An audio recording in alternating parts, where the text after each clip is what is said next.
Hallo, ich bin der Lars von Tiger Expert. Ich bin der Nico. Wir zeigen euch heute das 99% Standheizungskit.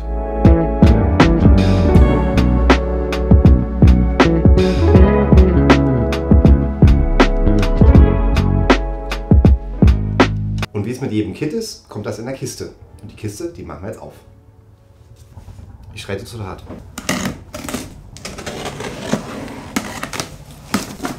Und wir wären ja nicht Tiger Expert, wenn wir es nicht noch extra hübsch verpackt hätten. Der Flansch. Begrüßt uns hier als erstes.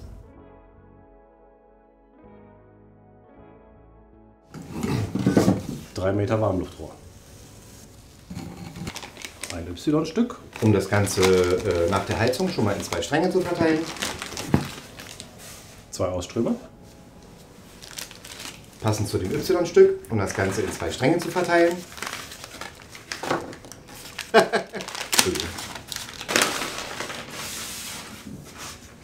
Das ist ein Konglomerat von 2 unterschiedlich großen T-Stücken, den dazu passenden Schellen. Bei T-Stücken passt ihr übrigens ein bisschen auf und schaut euch mal den Beitrag über T-Stücke in der Kraftstoffleitung in der Artikelbeschreibung an. Dann haben wir das Bedienelement der Heizung. In diesem Fall das Autotherm Comfort Control. Auch für das Comfort Control haben wir ein kleines Video gemacht, da dieses Bedienteil ein Rudi mehr hat als alle bestehenden Bedienteile, die man bislang kennt von Autotherm. Schaut euch das Video mal an. Also auf alle Fälle der Spitzenreiter unter den Bedienteilen derzeit. Eine 2 kW Autotherm Luftstandheizung.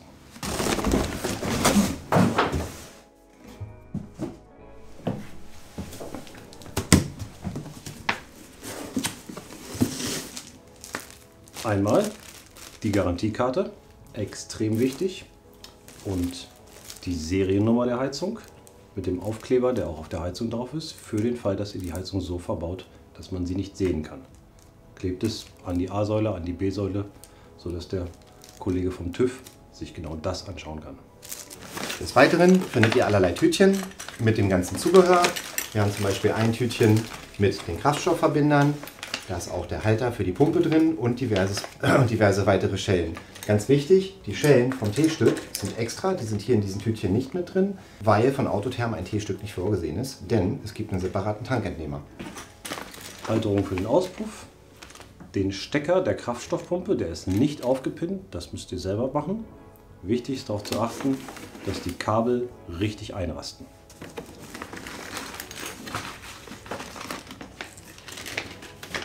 Um keinen Ärger zu kriegen auf dem Campingplatz, ist auch noch ein Schalldämpfer dabei. Die passenden Schellen dazu, damit ist die Heizung auch nicht so laut. Der Schalldämpfer für die Luftansaugung der Heizung befindet sich auch unterm Fahrzeug.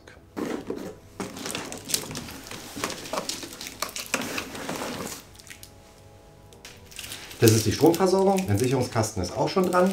6 Meter lang, das heißt also, wenn Batterie und Heizung ein bisschen weit auseinander sind, ist genug dabei. Obacht! Bei der Installation müsst ihr die Sicherungen rausnehmen und achtet auch darauf, dass die wieder richtig eingesteckt werden, sonst gibt es hier Probleme und die Heizung läuft nicht. Das Kabel der Kraftstoffpumpe, wie gesagt, nicht aufgepinnt, damit ihr das vernünftig durch den Boden führen könnt. Das Kabel fürs Bedienteil, 1,80 Meter lang, im Zweifel gäbe es Verlängerung, wenn ihr mehr braucht. Auch wieder dabei 6 Meter Kraftstoffschlauch, um die Heizung mit der Pumpe und die Pumpe mit dem Tank zu verbinden. Ganz wichtig dabei ist, achtet drauf, der Schlauch hat einen sehr geringen Innendurchmesser. Verwendet wirklich nur diesen Schlauch. Ist der Schlauch zu dick, wird es die Pumpe nicht schaffen, den Diesel aus dem Tank zu saugen. Die super leise Kraftstoffpumpe, so nah wie möglich an den Tank heran, gut entlüften. Sobald sie entlüftet ist, hört ihr, dass sie leise wird. Dazu gibt es übrigens einen Punkt in der Anleitung. Ganz wichtig, lesen, der hat sogar ein Ausrufezeichen. Und ist fett gedruckt. Hochkant halten beim Entlüften, 5 bis 15 Grad beim Anschrauben.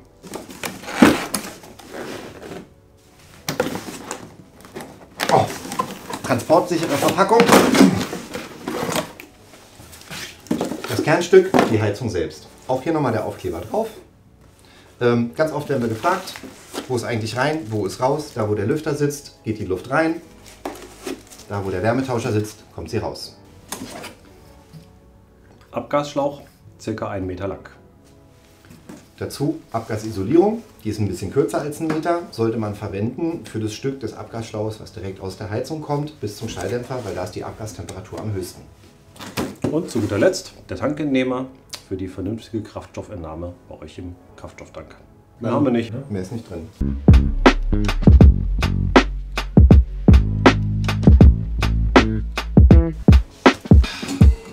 Die Warmluftverrohrung ist ein ganz wichtiger Aspekt beim Einbau der Heizung. Da steht nämlich in der Anleitung, dass innerhalb des 1. Meters hinter einem Heizungsauslass Knicke und Bögen nicht erlaubt sind.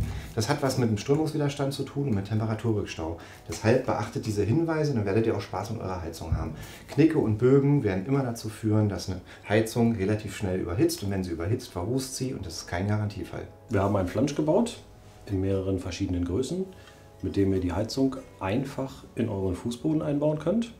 Das heißt, ihr sägt einfach ein viereckiges Loch in der Größe des Flansches in den Boden, klebt ihn ein mit Dekalin, Sika, was auch immer.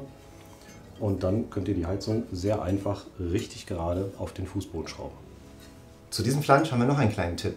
Und zwar ist dieser thermisch entkoppelt. Wenn ihr euch den mal genau anschaut, dann werdet ihr sehen, dass die Haltelöcher der Heizung, für die Bolzen der Heizung, so kleine Laserungen drumherum haben und das Außenblech nur mit kleinen Stegen verbunden ist. Das nennen wir thermische Entkopplung. Achtet darauf, dass ihr keine großen Unterlegscheiben nehmt, um die Heizung festzuschrauben. Damit überbrückt ihr die thermische Entkopplung. In den Kits sind kleine Rändelscheiben dabei. Nur die kommen zwischen Heizungsbolzen und Mutter. Damit überbrückt ihr die thermische Entkopplung nicht und ihr habt kein Problem, dass der Bereich des Flansches zu heiß wird.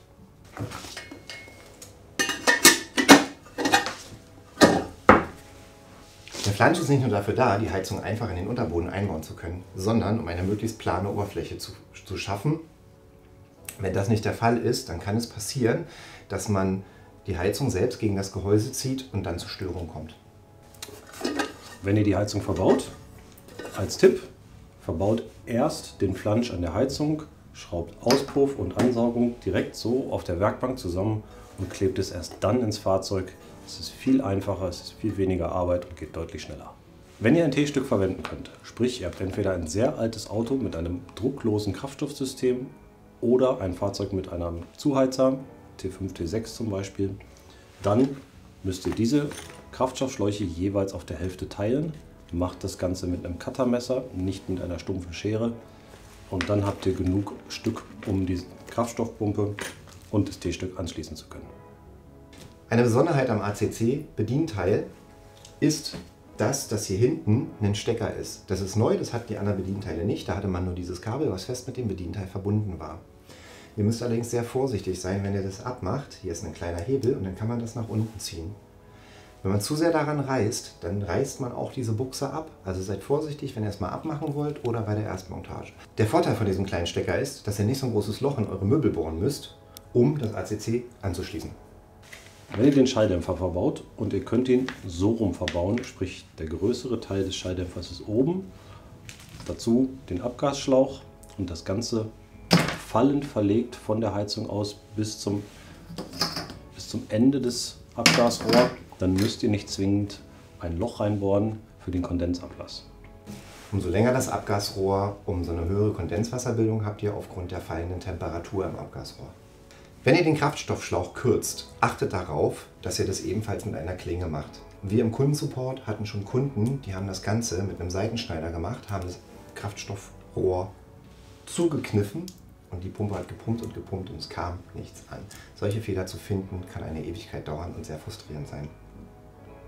In der Tüte mit der Garantiekarte und dem Aufkleber ist auch nochmal eine Anleitung zugelegt. Wie wir schon bereits erwähnt haben, schaut euch gerne mal die ganze Anleitung nochmal an. Aber ganz speziell die Seite 18, da ist der Hinweis zur Entlüftung der Pumpe. Und die Seite 24 mit den Hinweisen zur Warmluftverrohrung. Mit diesem Tankentnehmer könnt ihr den Sprit vom Fahrzeugtank zu eurer Heizung bekommen. Das heißt, ihr könnt den kürzen, ihr könnt den biegen, etwa 2-3 cm oberhalb des Bodens des Tanks, sodass ihr nicht den letzten Dreck aus dem Tank ansaugt und auch, dass ihr nicht die letzten 10 Liter aus dem Tank rauskommt und noch am nächsten Morgen wieder wegkommt. Achtet darauf, nicht den Schwimmer des Tankgebers zu behindern. Ein kleiner Hinweis noch zum Tanknehmer, der fast schon witzig ist, aber doch relativ ernst sein kann. Bitte setzt den Tankgeber niemals in die Seite vom Tank.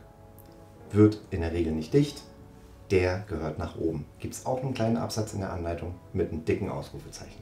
Wenn ihr die Heizung dann zum allerersten Mal startet, wird garantiert der Fehler 13 auftreten. Das heißt nicht, dass irgendwas kaputt ist, das heißt einfach, dass noch kein Sprit an der Heizung angekommen ist. Macht das so lange wie es dauert, irgendwann springt die Heizung dann an.